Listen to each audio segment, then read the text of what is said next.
Advocate Aloor അന്തരിച്ചിരിക്കുന്നു എന്ന വാർത്ത വരുന്നു. കിഡ്നി സംബന്ധമായ അസുഖത്തെ തുടർന്നാണ് അന്ത്യം. സഹിൻ ആന്റണിയുണ്ട്. സഹിൻ, പറയാൻ വിവരങ്ങൾ. എപ്പോഴായിരുന്നു അന്ത്യം? സേതുലക്ഷ്മി, അല്പനേരം മുൻപാണ് അഡ്വക്കേറ്റ് ആളൂർ അന്തരിച്ചത്. വൃക്കസംബന്ധമായ അസുഖത്തെ തുടർന്നായിരുന്നു ഇദ്ദേഹത്തിന്റെ മരണം. ഇന്ന് കൊച്ചിയിലെ സ്വകാര്യ ആശുപത്രിയായിട്ടുള്ള ലിസി ആശുപത്രിയിൽ കഴിഞ്ഞ ഏതാനും ദിവസങ്ങളായി ആളൂർ ചികിത്സയിലായിരുന്നു. വൃക്കമാറ്റിവെക്കൽ ശസ്ത്രക്രിയയ്ക്ക് വിധേയനായിക്കൊണ്ടിരിക്കുകയായിരുന്നു. ഇതിനിടയിൽ ഡയാലിസിസ് ആവശ്യമായിരുന്നു. കഴിഞ്ഞ 2 ദിവസമായി ആളൂർ വെന്റിലേറ്ററിലായിരുന്നു. അസുഖം മൂർച്ഛിച്ചതിനെ തുടർന്ന് ഇന്ന് അല്പനേരം മുൻപ് ആളൂരിന്റെ മരണം ആശുപത്രി സ്ഥിരീകരിച്ചിരിക്കുകയാണ്.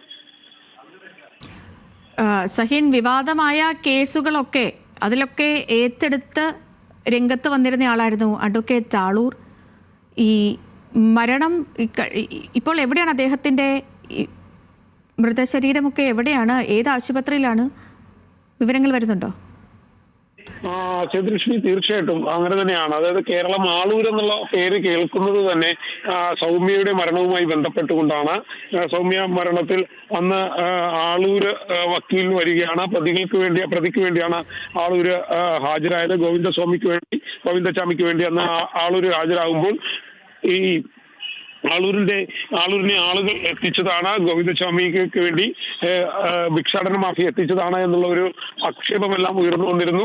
ആ ആക്ഷേപം നിലനിൽക്കുന്ന സാഹചര്യത്തിൽ തന്നെയാണ് ബോംബെയിൽ നിന്നുമാണ് താൻ വരുന്നത് എന്ന് പരിചയപ്പെടുത്തിക്കൊണ്ടായിരുന്നു ആളൂരെന്ന് മാധ്യമങ്ങൾക്ക് മുന്നിലെത്തിയത്. പിന്നീട് നമ്മൾക്കറിയാവുന്നത് പോലെ തന്നെ പെരുമ്പാവൂരിലെ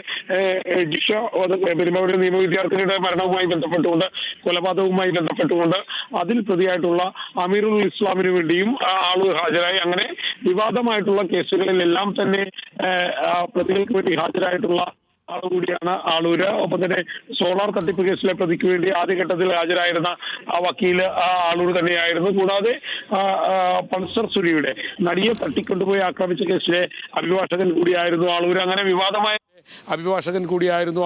വിവാദമായ കേസുകളെല്ലാം തന്നെ ആളൂർ വാദിച്ചിരുന്നു, പ്രതികൾക്ക് വേണ്ടി വാദിച്ചിരുന്നു.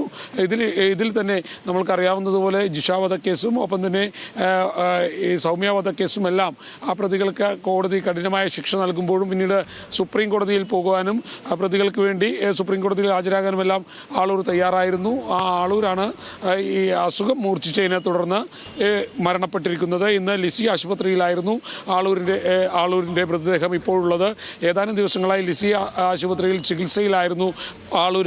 വൃക്ക സംബന്ധമായ അസുഖത്തെ തുടർന്ന് ആളൂർ ചികിത്സയിലായിരുന്നു. വൃക്ക മാറ്റിവെക്കണമെന്ന നിർദ്ദേശം ഡോക്ടർമാരുടെ ഭാഗത്തു നിന്നും ഉണ്ടായിരുന്നു. ഇതിനിടയിൽ കഴിഞ്ഞ 2 ദിവസമായി രോഗം മൂർച്ഛിക്കുകയും ആളൂരിനെ അവിടെ നിന്നും വെന്റിലേറ്ററിലേക്ക് മാറ്റുകയും ചെയ്തു. ഇന്ന് അല്പനേരം മുൻപ് ആളൂരിൻ്റെ മരണം ആശുപത്രി സ്ഥിരീകരിച്ചിരിക്കുകയാണ്. ശരി സഹിൻ, സഹിനിലേക്ക് മടങ്ങിയെത്താം.